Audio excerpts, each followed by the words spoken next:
en Juan 13, ¿verdad? Vamos a ir también a Juan, así que vayan ahí al libro de Juan, el Evangelio de San Juan.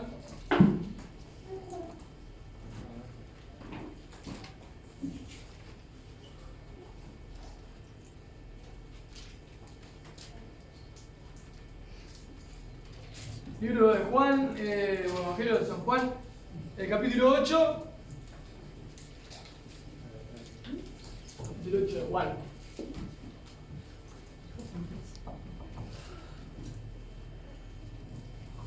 ¿Están ahí?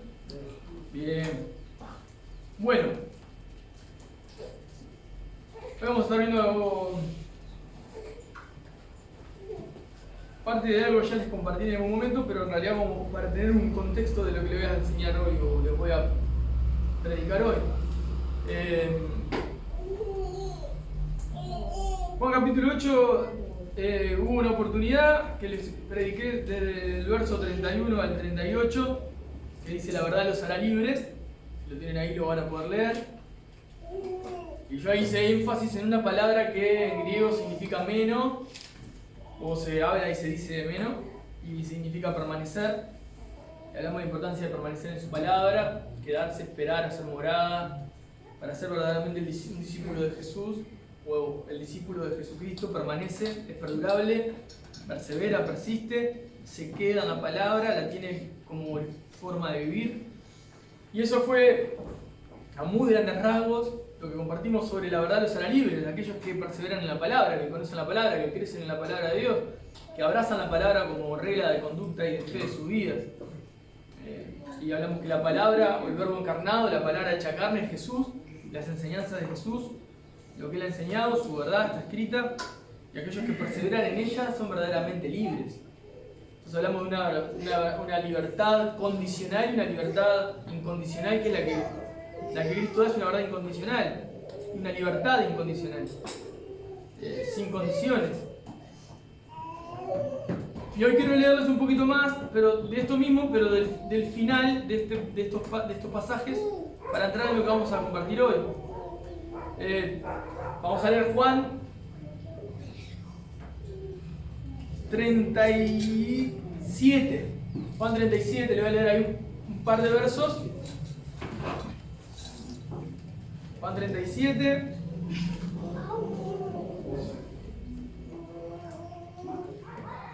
Dice así el nombre de Jesús: sé que son descendientes de Abraham, pero procuran matarme, porque mi palabra no haya cabida en ustedes. Yo hablo lo que he visto cerca del Padre, y ustedes hacen lo que han oído cerca de su Padre.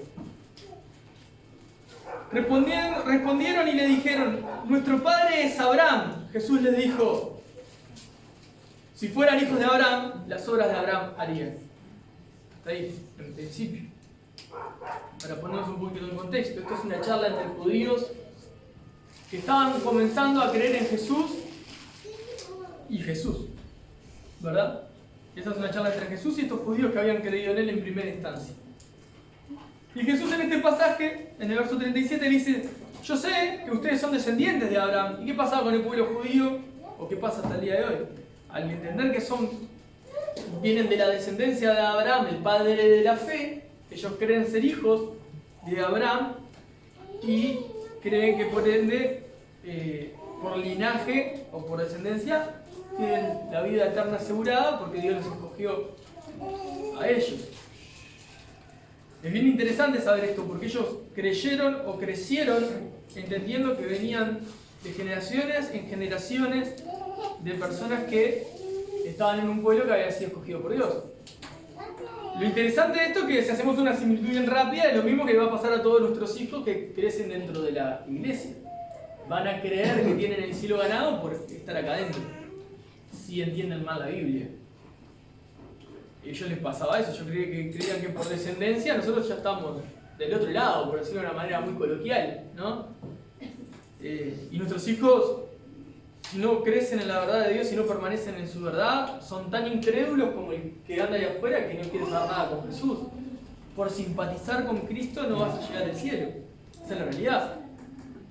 Por eso nuestro deber como padres es instruir desde temprana edad a nuestros hijos en la palabra de Dios, para que ellos el día de mañana puedan arrepentirse de sus pecados y poner su confianza en Jesús.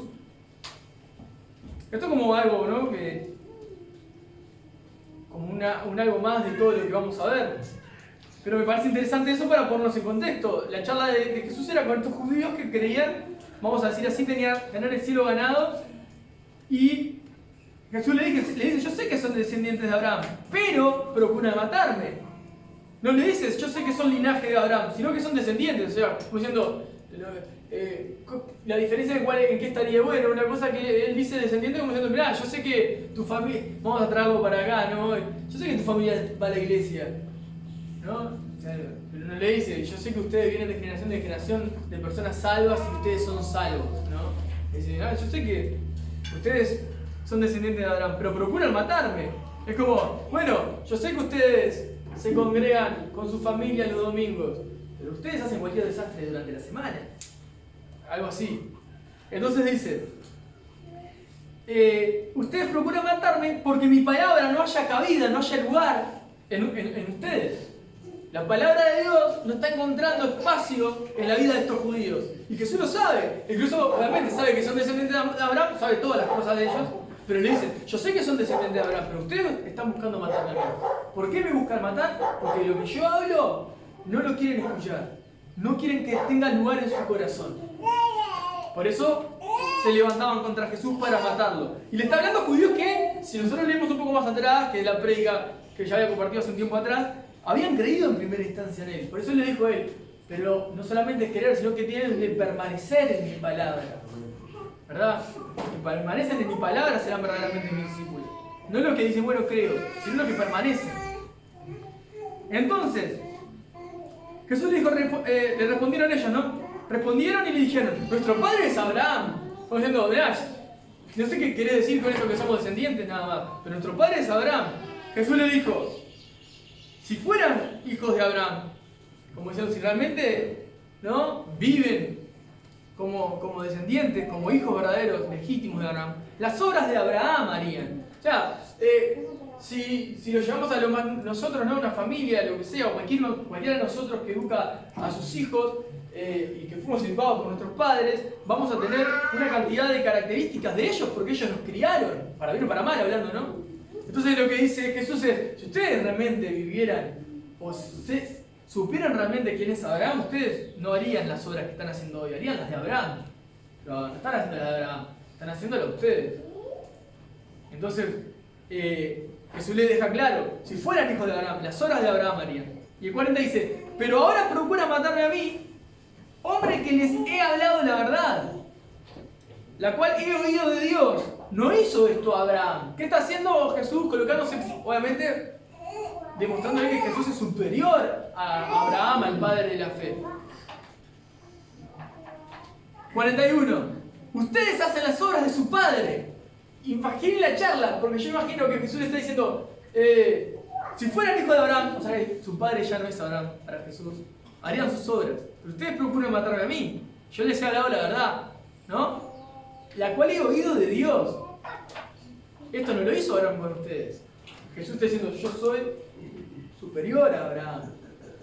Y les está diciendo ya, su padre no es Abraham. Y ahora le dice, ustedes hacen las obras de su padre. ¿Quién es su padre? El título ya nos quemaba un poco esta parte, pero ¿quién es su padre? Entonces le dijeron, nosotros no somos nacidos de fornicación, o sea, de pecado. Un padre tenemos, que es Dios.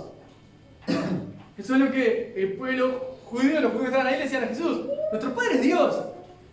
Ya no dijeron a Abraham, ¿no? Ya fueron más atrás ellos. Nuestro padre es Dios. Jesús entonces les dijo, si su padre fuese Dios,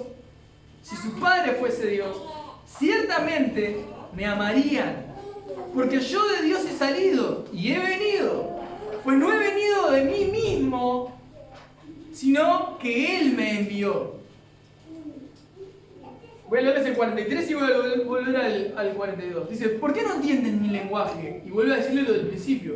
Porque no pueden escuchar mi palabra. Y eso es una de las cosas que pensaba, ¿no? Y pienso para mi vida y para con la iglesia siempre. Pero quiero volver primero al 42, perdón. Que decía, Jesús entonces les dijo, si su padre fuese Dios, acuérdense que primero dijo, si su padre fuese Abraham, ¿no? Si Abraham fuese su padre, realmente su padre, si Abraham fuese su padre, haría las obras de Abraham. No, no es Abraham su padre. Ellos dijeron, bueno, nuestro padre es Dios. Si su padre fuese Dios, me amarían a mí, pero están intentando matarme. Y este verso, indudablemente, quizá nosotros como hijos de Dios decimos, bueno, descartemos la posibilidad, porque somos cristianos todos nosotros, de que esto no puede haber nada que nos afecte a nosotros, pero sí podemos ver cómo puede tambalear nuestra credulidad o nuestra fe o nuestras convicciones si vemos que Jesús está diciendo que si nuestro Padre fuese Dios, Él está diciendo a los judíos incrédulos, pero si lo vemos para nosotros perfectamente lo podríamos decir, porque tendría que ser más obvio todavía. Si nuestro Padre fuese Dios, ciertamente amaríamos a Dios, ciertamente amaríamos a Jesús. Y Él dice, porque yo he salido de Dios y he venido, pero no he venido de mí mismo, sino que Él me envió. O sea que Jesús siempre se sujetó al Padre como hijo, haciendo la voluntad del Padre. Entonces acá está diciendo a aquellos que de repente, como estos judíos decían, mi Padre es Dios, tantos tenemos en el mundo que dicen eso, Jesús les dice, miren, si ustedes verdaderamente tienen por Padre a Dios, amarían a Jesús. Amarían a Jesús. ¿Y qué amaría de Jesús? Todo lo que es Él. Primeramente su verdad, su palabra, las verdades que Él ha expresado, lo que Él ha enseñado, lo que Él ha dejado escrito, lo que ha hecho por nosotros en la cruz. Aquel que es hijo de Dios ama a Jesús. Si ustedes fuesen, si su Padre fuese Dios, ciertamente me amarían. 43. Imagínense que está diciendo esto y yo imagino la incredulidad de los judíos mirándolo diciendo, no sé por dónde está yendo, ¿no? No entiendo por dónde vas. Y Jesús le dice, ¿por qué no entienden mi lenguaje? Porque en realidad le hablaba el mismo lenguaje, no es que le hablaba en otro idioma que no entendía. ¿Por qué no entienden mi lenguaje? Y él mismo responde, Jesús hace la pregunta y él responde. Porque no pueden escuchar mi palabra. Yo pienso, ¿no? Que nosotros tenemos facilidad de mirar con atención a alguien que nos habla cantidad de veces y nuestra mente bloqueada, ¿no? En otro lado, y diciendo, sí, ¿qué te dije? No sé, ¿qué me estabas hablando? ¿No? ¿Cuántos matrimonios discuten por eso? Por ejemplo. Pero con Cristo y nosotros como hijos, les aseguro que pasa eso millones de veces. Millones de veces. Dios habla fuerte y claro, Dios dice claramente su voluntad. No sé si es el orgullo de nosotros de creernos que eso a nosotros no nos está pasando ni no va a pasar, que como que omitimos lo que habló y que vaya para el otro que le puede estar tocando y no hablamos, no somos sinceros de decir, bueno, esto para mí, y esto es una herramienta para que yo pueda vivir mi vida. Entonces Jesús, imagino que se sentiría tan frustrado, capaz que mucho más, ¿no? Mucho más frustrado que muchos de los predicadores de hoy en día. Muchos de ustedes que puedan estar predicando la palabra de Dios fuera de la iglesia, con sus familias o acá, de saber que muchas veces venimos a hablar las palabras de Jesús. Todos tendríamos que amar la palabra de Jesús y todos tendríamos que poner la palabra de Jesús, pero ¿por qué no me entienden lo que les estoy diciendo? ¿No? Les podría poner yo como ejemplo, ¿no?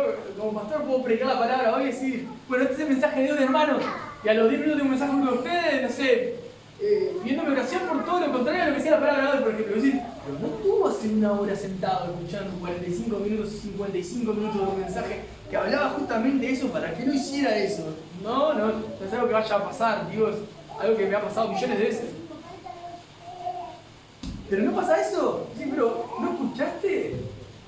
¿No? Los que son más sabios saben pegarle al de al lado, los que viven juntos, ¿no? Pero ¿no escuchaste lo que se habló hoy?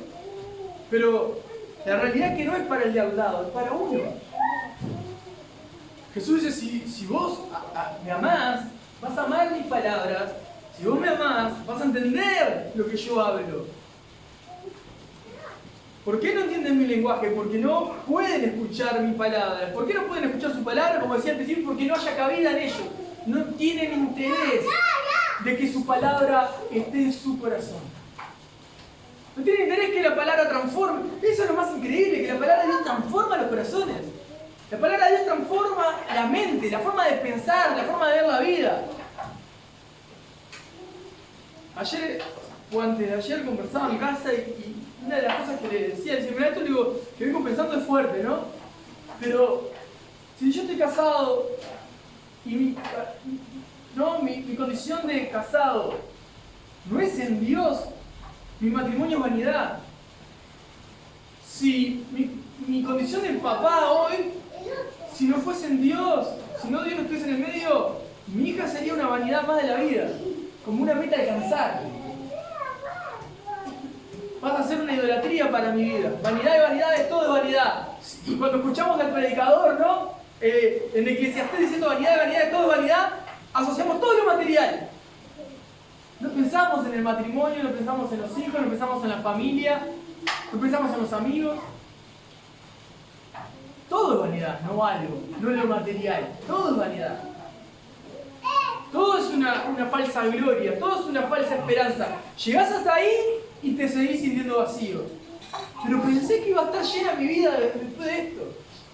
Pensé que iba a ser maravilloso cuando llegara este momento. No, maravilloso y glorioso y esperanzador y que llena a todos encontrarte con Jesús. Eso es lo que transforma para siempre tu corazón, es el que le da sentido a la vida, es el que marca la dirección de la vida, es el que marca el camino, el que marca la meta, es Jesús. Ahí está la verdad. Mientras tanto seguís corriendo, poniéndote metas para alcanzar que no van a satisfacer el total de tu vida, sino momentáneamente tu vida. Entonces, Jesús le decía que ellos no podían escuchar la palabra. Y ahí se pone el Señor bastante crudo con sus palabras, severas o fuertes si quieren llamar. Dice el 44, ustedes, mira, yo imagino esto porque ellos tenían todo de orgullo y creer que el cielo estaba ganado para ellos, que venían de una descendencia asegurada, y Jesús les dice, ustedes son de su padre el diablo, y los deseos de su padre quieren hacer. Él ha sido homicida desde el principio y no ha permanecido en la verdad, porque no hay verdad en él. Cuando habla mentira, de suyo habla, porque es mentiroso y padre de mentira. Estos pasajes, este verso, el 44, es el que fue el que me martilló toda la semana, o estas últimas semanas, porque Jesús le está diciendo a personas que están convencidas de que son hijos de Dios, de que no son hijos de Dios, que no aman a Jesús, que quieren matar a Jesús, que hacen los deseos de su padre y que su padre es el diablo. Y yo espero no tener a ningún hijo del diablo sentado acá, pero probablemente pueda haber más de uno. Y peor aún, más de uno que cree ser hijo de Dios. ¿Y por qué dicen que son hijos del diablo? Porque los deseos de su padre quieren hacer. Y dice dos cosas.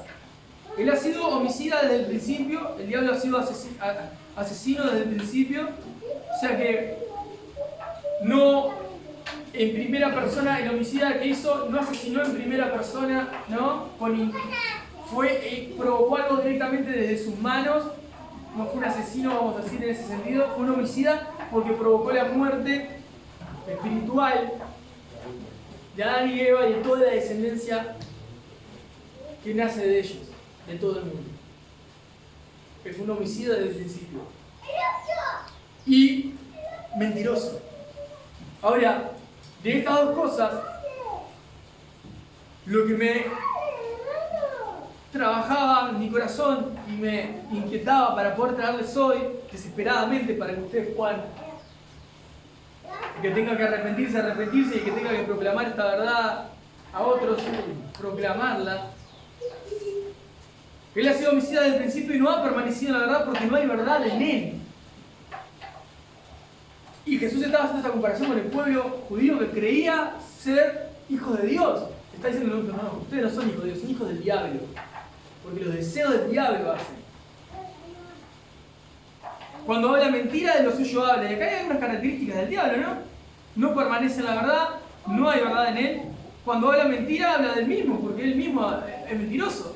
Y padre de mentira, o sea, todos aquellos que incurren en la mentira se parecen al diablo. Los hijos de Dios que tropiezan en la mentira están simpatizando con el diablo. Entonces, ahora después vamos a profundizar un poquito más sobre la mentira, porque creo que es lo que vamos a estar viendo hoy dentro de todo este texto.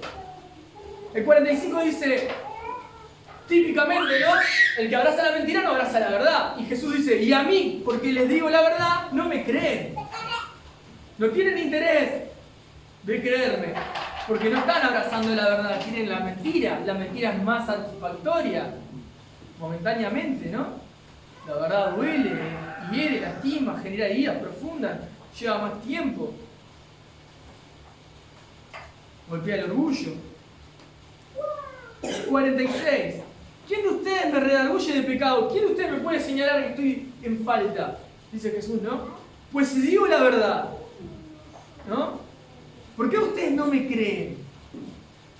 Y vuelve a responder esa pregunta Jesús. El que es de Dios, las palabras de Dios oye. Si vos sos de Dios,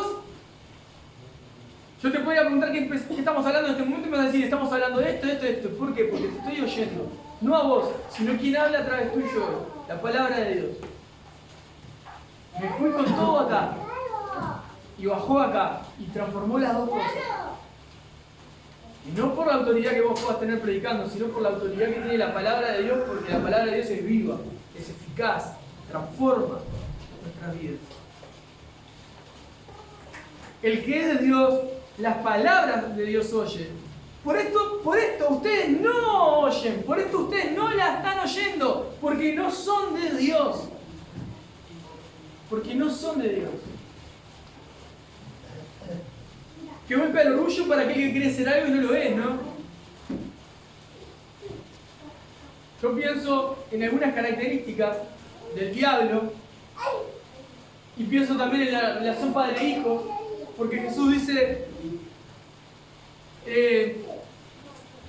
por ejemplo, si su padre fuese Dios, ciertamente me amarían. Obviamente, porque Jesús es Dios. Amarían a Jesús. Y le dice, pero como ustedes son del diablo, ustedes son hijos del diablo, su padre es el diablo y los deseos de su padre quieren hacer. Típicamente la comparación es, un hijo pequeño crece a la sombra de su papá y va a querer hacer las obras que hace su papá. El papá es deportista, va a estar el niño rodeado de deportes, de accesorios, de cosas que puedan ejercer en el deporte y va a estar familiarizado con eso. Y lo más probable, en una gran medida, es que por esa senda camine por lo menos los primeros años de vida. Si el padre cocinero es un chef, va a crecer alrededor de sartén, cacerolas y implementos de cocina y probablemente lo que quiera hacer sea un gran cocinero. ¿Verdad? Si es un músico, va a querer crecer alrededor de la música y probablemente lo que más le guste en primera mano sea la música.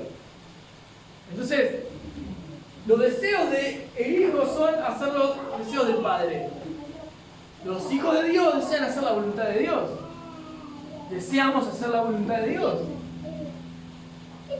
Ahora, los hijos del diablo desean hacer la voluntad del diablo. ¿Y cómo se manejan por la vida? Con la mentira. Con la mentira.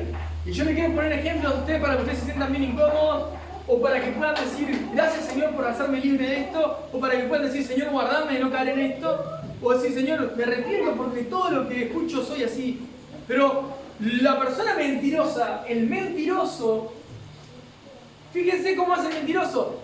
Quizá no todas las áreas al mismo tiempo, quizás en algún área, pero el mentiroso generalmente, mirá, genera sus relaciones con base a la mentira. Consigue sus empleos con base a la mentira. Mantiene sus relaciones con base a la mentira. Mantiene su trabajo con base a la mentira. Prospera muchas veces en sus trabajos o en sus relaciones con base a la mentira. Proyecta su vida con base a la mentira. Habla de su vida con base a la mentira. O sea, no está hablando de su vida, está hablando de una mentira de su vida. Sostiene las relaciones con mentiras. ¿Por qué? Porque no sabe sostenerlas con la verdad. Tiene que mentir porque es el arma primera que tiene, porque él es el arma que le han enseñado a usar. La mentira sostiene y proyecta, y es más, la mentira como pecado, uno de los mandamientos, no mentir, no decir falso testimonio, nos los enseña la palabra por todos lados, ¿no? Pero la mentira llega al punto que se incrusta en otra cantidad de pecados. Por ejemplo, los estafadores. Los estafadores son pecadores, son ladrones y son mentirosos. El estafador te vende gato por liebre. Te vende algo bueno como algo malo. O sea, te está vendiendo algo como si fuese bueno, siendo malo. Eso es lo que hace el diablo, ¿no? El estafador. El avaro es mentiroso. Porque el avaro tiene y no quiere dar. Y mirá cómo es Dios, que quizás con los que luchan con la avaricia, en su puerta o en la puerta de su corazón puede venir a golpear la necesidad ajena y miran hacia otro lado porque no quieren dar. Y la respuesta al que no tiene va a ser una mentira. Para que se vaya rápido y no tenga que dar. Entonces la avaricia también acompaña a la mentira, por decir algo. Los estafadores, los avaros, indudablemente los ladrones en primera instancia, no propiamente dicho. ¿Dónde te incrusta la mentira también? En aquellos que viven su vida acompañada de vicios. Bueno, los que han sido adictos saben claramente que una de las cosas que podía sostener su adicción la podía sostener porque la mentira acompañaba su diario vivir. ¿Cómo podíamos conseguir si no era mintiendo, por ejemplo? Mostrando una vida que no llevábamos, convenciendo, de manera pecaminosa, ¿no? Mintiendo. Entonces, podemos llevar yo hace unas reuniones atrás se lo decía a ustedes, ¿no? Cuando ustedes le dicen no hay más a un niño o a su hijo, no hay más, y el paquete está lleno de galletas, te está mintiendo. Le puede decir, no te quiero dar más. Se terminó, esa es la verdad. Y si querés ser más sincero de repente y ser más claro, no hay más para vos. Para vos no hay más. No hay más, que no existe más, el paquete quedó vacío. Eso es una mentira. ¿Entienden? O sea, podemos hablar la verdad. Dios nos llama a hablar la verdad. Pero si nosotros criamos hijos del diablo, ¿cómo estamos criando hijos de Dios? Los deseos de su padre van a querer hacer. Cuando te encuentres que te están mintiendo, te vas a sorprender. Porque les enseñaste a mentir. Porque te escucharon mentir. Entonces, esa es una de las cosas de las tantas cosas, ¿no? Que podemos ver de la mentira. Por ejemplo, es muy importante que podamos examinar estas cosas a la luz de la palabra. Ya, yo les decía en alguna oportunidad que el último mandamiento es no codiciar, ¿no? La codicia también tiene incrustada la mentira. De hecho, en realidad, la codicia se encuentra en todos los demás pecados. Por ejemplo, si ustedes leen la ley, ¿no? Dice, por ejemplo, ¿no? Los últimos 6 mandamientos respecto a nosotros con el prójimo. Honra a tu padre y a tu madre, no matarás, no cometerás adulterio, no robarás, no mentirás, no dirás falsos testimonios, el 9, y no codiciar. El que codicia miente, el que roba codicia, el que mata codicia, el que deshonra codicia. La codicia está incrustada en todos, ¿no? Y bueno, podemos decir claramente que el que miente también, el codicioso, es un mentiroso. Porque para alcanzar lo que codicia, va a usar la mentira. Pero como hijo de Dios, no debería ser así, hermanos.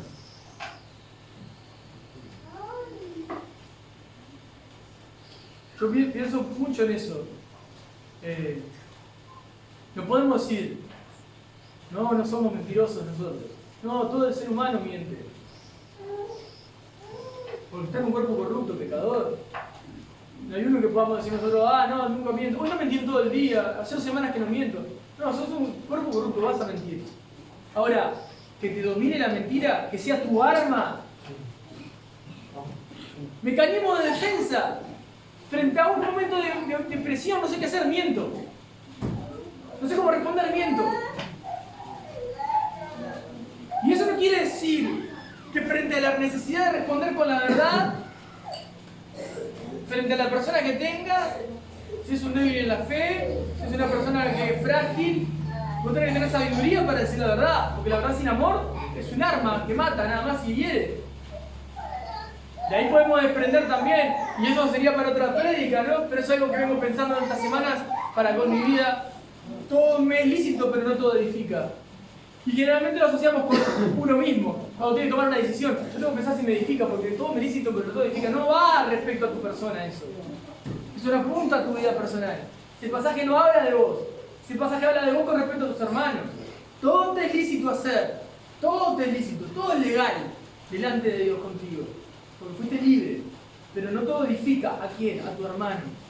Cuando estás con tu hermano, más vale abstenerte de lo que a tu hermano le puede ser tropiezo que hacerlo sin pensar en él. Si yo sé que mi hermano puede ser herido, no sé, en cierto aspecto, si hablo o no hablo, si lo visito o no lo visito, si me espera o no me espera, si le doy o no le doy, si hago algo yo frente a él que le pueda generar, lo evito. O lo hago, según lo que sea, para que él no sea de una manera lastimado por mi madurez, que termina mostrando inmadurez. ¿No? Por ejemplo, yo siempre le pongo el mismo ejemplo porque muchos de nosotros fuimos alcohólicos. Si los que fueron alcohólicos, algunos caminan en Cristo débiles en la fe, ¿qué quiere decir débiles en la fe? Que no alcanzan un cierto grado de madurez y necesitan seguir evitando ciertas cosas. Esos son los inmaduros, los débiles en la fe, que no pueden vivir con una norma sana las cosas porque estaban acostumbrados a irse de un extremo a otro. Bueno, si yo tengo un hermano que fue un alcohólico acérrimo y no podía parar de tomar, jamás le voy a poner un vaso de alcohol frente a la mesa porque le estoy invitando a que peque. Pero en casa puedo abrirme mi vino tranquilamente, que no hay problema ninguno. Ahora, ¿en quién pienso más? ¿Si pienso en mí o pienso en el otro? ¿Por qué les estoy hablando sobre esto? Porque creo que es muy importante poder ver cómo nosotros nos relacionamos, cómo nos relacionamos con el prójimo, el creyente y el no creyente. ¿Para qué? Para ver cómo procedemos. A veces para quedar bien mentimos. A veces para no confesar un pecado, genero otro. Y hacemos un pecado más grande ya. A veces creyendo que es sabio, en realidad no estoy siendo sabio. Estoy siendo más pecador. Porque incluso los dobleces del corazón nos hacen acciones y palabras que suenan verdad, es una verdad, pero no es la verdad. La verdad primera. Pues yo puedo decir, se animan a cerrar la puerta, que hay viento, y cierran la puerta, pero en realidad yo quería que cerraran la puerta, porque pasaba una persona y afuera y no la quería ver. ¿Era verdad lo del viento? Sí. ¿Pero era tu verdad? No. Mi verdad era otra, pero no la dije. Eso es mentira también. Por eso es muy importante ver cómo nos relacionamos en la vida cotidiana. Para ver si realmente estamos siendo hijos de Dios, que reflejan a ese Padre amoroso, o si nos estamos pareciendo al diablo. Si estamos pareciendo a los hijos del diablo, o si somos hijos del diablo. Porque los deseos de su Padre hacen que son hijos de Dios y los que son hijos del diablo. Y vos podés decir sinceramente, sí, Rafa, yo sé, soy un hijo de Dios, amo su palabra, quiero vivir su palabra, pero también sé que muchas veces uso las herramientas del diablo. Porque fíjate, como le leí hace unas reuniones atrás, que la serpiente antigua, el diablo, habló con Eva una verdad a medias y una mentira también. Y eso bastó para que Eva en ese diálogo pecara y en esa acción pecara ella, y el resultado fue algo tan explosivo que se extendió a toda la humanidad. Destructiva la mentira. Es destructiva. Entonces, es más sincero decir, hola, ¿cómo andás? Ahí voy más o menos, ahí voy llevándola. Bien, todo tranquilo, para sacarte de encima la pregunta. O el peor en la instancia a la persona que te lo pregunta. ¿No? Ahí tenés otro pecado más. Pero si nosotros respondemos alguna vez hasta por costumbre, bien, todo bien, bien. Bueno, ¿por qué ellos tan fino en esto? Porque algunos lo responden ya sin pensarlo. Pero otros hombres lo responden porque saben que así evitan abrirse.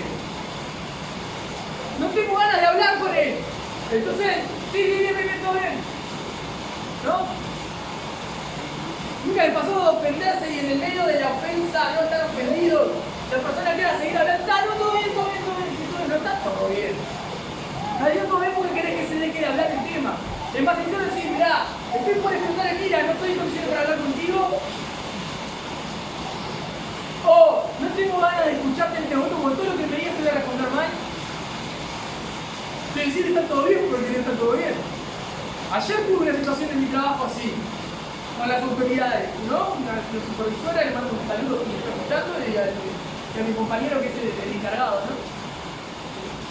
Y entre ellos dos empezaron a discutir y se empezaron a levantar la voz, ¿no? Yo estaba en otra parte del local y escuchaba que estaba pasando algo fuera de lo común porque en estos 14 años no me había pasado. Pero claro, empecé a escuchar los argumentos de los dos y uno decía que el otro había dicho esto y el otro decía no, pero tu intención fue esta y mirá, claro, mirá cómo se relacionan personas que sin Dios, ¿no? Tratando de llevar la situación al lugar que el terreno que le quedaba cómodo.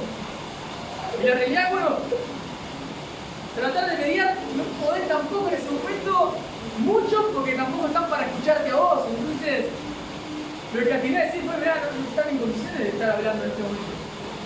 Porque están hablando de la ira. Esperen un poquito, no es el momento. Entonces después uno se fue a comer, el otro quedó por ahí, pero le decía, no, cuando bajes le pedís perdón, porque quizá tu expresión no fue la correcta, y hablan de nuevo, más allá si te pide perdón o no, la otra parte no pidió perdón. Pero tu parte no es estar tratando de hacer justicia desde la ira, pues lo que estás hablando lo estás tirando abajo con tu actitud, no es el momento. Y bueno, está, quedó ahí en el aire, no sabemos si tendremos medidas frente a lo que pasó, probablemente sí. Pero lo que pude notar es como el diablo destruye relaciones. Y como de un momento a otro los que podían ser mejores compañeros puedan pasar a ser los enemigos en primera instancia, ¿no? Y claro, si uno actúa y funciona con herramientas pecaminosas, no esperes que tenga resultados espirituales. Porque está bien, aún el necio cuando calla es contado por sabio, pero sigue siendo necio. Porque a veces lo abrazamos a eso como decir, bueno, no, el necio sigue siendo necio. Entonces, nuestros silencios pueden ser salvos por momentos, lo único que están demostrando es nuestra necedad. Depende de cómo sea nuestro corazón. Y eso lo sabe Dios. Entonces, yo quiero mostrarles algo. Quiero mostrarles lo tan grave, ¿sí? que es la mentira. Con esta tormenta que acompaña, vamos a salir del Apocalipsis. Y vamos al capítulo 21 del Apocalipsis.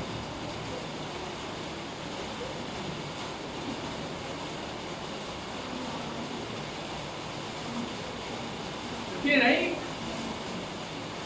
Capítulo 21 del Apocalipsis. Bueno, lo voy a leer en el verso 8 para que escuchen con atención esto. Verso 8. Voy. Dice así: pero los cobardes e incrédulos, los abominables y homicidas, los fornicarios y hechiceros, los idólatras y todos los mentirosos tendrán su parte en el lago que arde con fuego y azufre, que la muerte segunda. Verá de nuevo. Pero los cobardes e incrédulos, los abominables y homicidas, los fornicarios y hechiceros, los idólatras y todos los mentirosos tendrán su parte en el lago la muerte se hunda. O sea, el momento en el que quedan totalmente destituidos de la gloria de Dios eternamente. Todos los mentirosos van al mismo lugar. Si te encontrás viviendo una vida de mentira, si tus herramientas primeras para salir de tus situaciones difíciles son las mentiras, si tu manera de quedar bien con los demás es mintiendo, si tu manera de alcanzar un trabajo, sostener un trabajo, ganar amistades, mantener amistades, educar, son las mentiras, te estás pareciendo más a un hijo del diablo. Arrepentite, no sea que seas un hijo del diablo. Ahora, frente a esto también les quiero dar la esperanza de Jesús. En 1 Corintios, en el capítulo 6, 1 Corintios capítulo 6, en los versos 9 y 10, dice algo el apóstol Pablo muy parecido a lo que Juan escribe en Apocalipsis, que leímos recién.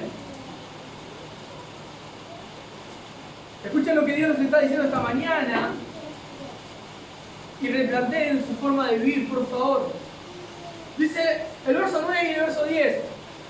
1 Corintios capítulo 6. ¿No saben que los injustos no heredarán el reino de Dios? No se equivoquen, no erren, ni los fornicarios, ni los idólatras, ni los adúlteros, ni los afeminados, ni los que se echan con varones, ni los ladrones, ni los avaros, ni los borrachos, ni los maldicientes, ni los estafadores, fíjense que todos estos tienen mentiras en su forma de vivir, heredarán el reino de Dios. Ninguno de ellos. Y el 11, miren lo que dice el 11, que para mí es maravilloso. Ahí está la esperanza de Cristo para todos nosotros. Y esto eran algunos de ustedes. Y estos eran algunos. Mas ya han sido lavados, ya han sido santificados, ya han sido justificados en el nombre del Señor Jesús y por el Espíritu de nuestro Dios. ¿Miren lo que está diciendo Pablo ahí? Iglesia, ustedes, muchos de ustedes, eran personas que vivían acostándose con cualquier persona, personas que no vivían una vida en matrimonio, personas que idolatraban a otros y a cosas que ni siquiera existen, personas que engañaban a sus esposos o a sus esposas, personas afeminadas o personas que practicaban la homosexualidad, personas que eran ladrones, personas que eran avaros, personas que eran borrachas, ustedes eran maldicientes, ustedes eran estafadores. Ninguno de ellos puede heredar el reino de Dios, pero eran ustedes así. Eran, y ya han sido lavados, han sido justificados, han sido santificados. Y piensen en eso, piensen en su vida. Yo era así. No estoy en la lista de los que son hoy. Estoy en la lista de los que éramos así. Lucho con eso, no quiero saber nada con eso. Me molesta porque sé que no agrada al Dios que me salvó. Y lucho porque estoy en este cuerpo corrupto. Pero era. Entonces, frente a este texto tenemos la esperanza que Cristo nos salvó. Y el Espíritu Santo, es decir, por el Espíritu de nuestro Dios, somos santificados. Y esta palabra es para tener esperanza, es decir, bueno Señor, hasta el momento veía que yo era un hijo del diablo, pero estaba obligándome el sacrificio de Cristo, que Cristo no en la cruz por mí. Donde yo dejé mi confianza, donde yo deposité mi vida, donde aunque mi carne me diga lo contrario, Cristo me dice, ya estás limpio. Ahora viví como limpio. Viví como una nueva criatura. Cuando Pablo le dice a los corintios, bueno, está en 2 Corintios en el capítulo 5, en el verso 17, ¿no? Se lo leo igual rápidamente. Dice, de modo que si alguno está en Cristo, nueva criatura es. Las cosas viejas pasaron y aquí todas son hechas nuevas. ¿Qué quiere decir? Que las acciones, los hechos, son nuevos. No que Dios te salvó y te cambia la casa, te cambia el trabajo, te da una nueva vida, te pone todo alrededor distinto. No, la nueva vida viene del interior de uno. Y las acciones que vas a vivir son hechas nuevas. Sos una nueva criatura. Reaccionás diferente, hablas distinto, procedés distinto, pensás distinto, sentís distinto de lo que te pasaba antes, a como veías antes, a como buscabas antes vivir. Luchás cotidianamente para no ser lo que fuiste. ¿Por qué? Porque hoy está el Espíritu Santo dentro de tu vida, que da testimonio a tu espíritu de que sos un hijo de Dios. ¿Saben por qué? Porque se te eriza la piel y te caes al piso y temblás. No, porque en tu mente hay otros pensamientos, hay otros sentimientos, hay otras necesidades que antes no estaban en vos. Ese es el testimonio que da el Espíritu Santo a tu espíritu de que sos un hijo de Dios. Esa es la forma que verdaderamente vemos si somos hijos de Dios. Fíjate si en tu corazón hay un pesar por esta palabra. Fíjate si en tu corazón hay un yo necesito vivir eso y no puedo. Porque si está eso, no te lo está poniendo el diablo en tu corazón, te lo está poniendo Dios. Y Dios te da las herramientas para poder vivir esa vida. Y te da su Espíritu Santo para acompañarte a vivir esa vida. Y si caminaste mucho tiempo en esta forma de vivir, una forma de vivir pecaminosa como es la mentira, incluso Pablo también dice, ¿no? No se mientan unos a otros. No lo tengo ni siquiera tampoco marcado, pero a mí me interesa que ustedes vean en qué contexto Pablo los habla y cómo desde aquel tiempo a hoy y en la humanidad, ¿no? Vemos que el ser humano por naturaleza pecaminoso es mentiroso. Es mentiroso por naturaleza humana. La naturaleza caída es pecaminosa. Cuando te encuentres en una mentira de acá, que estás escuchando hoy la palabra, a cuando la primera mentira que hagas en este correr del día o en el correr de los próximos días, te vas a acordar de esto. Mirá, soy mentiroso. Soy mentiroso. Tengo que arrepentirme. Cuando Pablo le escribe a los Gálatas, quiero ver si se encuentro. Es cortito, pero se los quiero decir para que tengamos una referencia más. Si lo tengo, lo leo, y si no, bueno, después se los...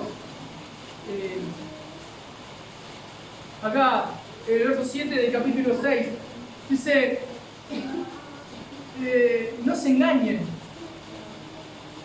Dios no puede ser burlado, pues todo lo que el hombre sembrare, esto también segará. Fíjense, no se engañen. Es otra de las características del mentiroso. Aprende a mentirse a sí mismo y a creerse la mentira. El mentiroso se miente a sí mismo y se cree su mentira. De tanto que miente, está tan ejercitado en la mentira, que cuenta una situación y está seguro que fue así, porque ya tiene la capacidad de armar la escena de una manera y ver la realidad de una manera que es mentira, pero él cree que es verdad ya. Y la enseña como una verdad. Es una mentira. Está acostumbrado a mentirse. El corazón, cuando se mueve, ¿no? Por las emociones, más que por la verdad de Dios, más que por la palabra, tiende a mentirse a sí mismo. Cuando la palabra no dice lo que queremos oír, cuando los resultados de nuestra vida no son los que vemos, hay gente que está acostumbrada a negar la realidad que ve. Muchos lamentablemente se le llaman fe. ¿Sabían? Hay una enseñanza errada en la iglesia que enseña que nosotros tenemos el poder de decir a las cosas que no son para que se creen, para que puedan crearse como si fuésemos Jesús. Entonces, tenemos la capacidad también de cambiar las realidades. Todos son pecados, ¿no? Todos son herejías. Es muy igual que el positivismo, ¿no? Negar la realidad. ¿Está lloviendo? No, hoy va a ser un día soleado. Hoy va a ser el mejor día de tu vida. Hoy será un día soleado para vos, hay un nuevo amanecer en Cristo. El sol sale para tu vida. ¿Está lloviendo acá? Es más fácil decir gracias a Dios por tu provisión. Hay gente que está siendo abastecida por esta lluvia, que está diciendo, no, niego total. Señor, creo que hay sol. Creo que hay sol. No acepto lo que está pasando. No es fe eso. Eso no va a cambiar nada. Tu pensamiento finito y pecador, ¿pensás que va a cambiar Dios lo que está viendo? No, está lloviendo, esa es la realidad que te toca, aceptarla. La fe no va por ese lado. La fe va en que nosotros confiamos en el que está provocando la situación o el que permite la situación, que está por encima de la situación y sabe por qué permite la situación, y en él encontramos descanso porque él nos va a dar la sabiduría, tarde o temprano, de poder entender y encontrar el porqué. A veces acá y a veces en su presencia. Entonces, tampoco nos tenemos que mentir a nosotros mismos. Tampoco nos tenemos que mentir.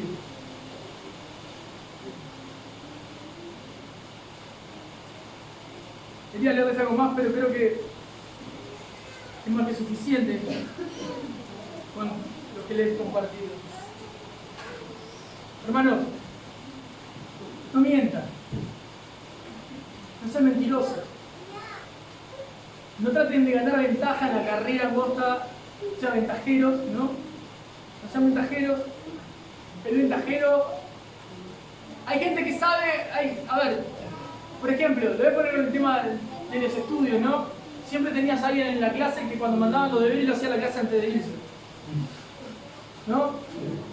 Bueno, no son pecadores. Lo que quiero decir es que ganaron tiempo. Ventaja, ¿no? Los demás se quieren quedar en la casa haciendo los deberes cuando llegue.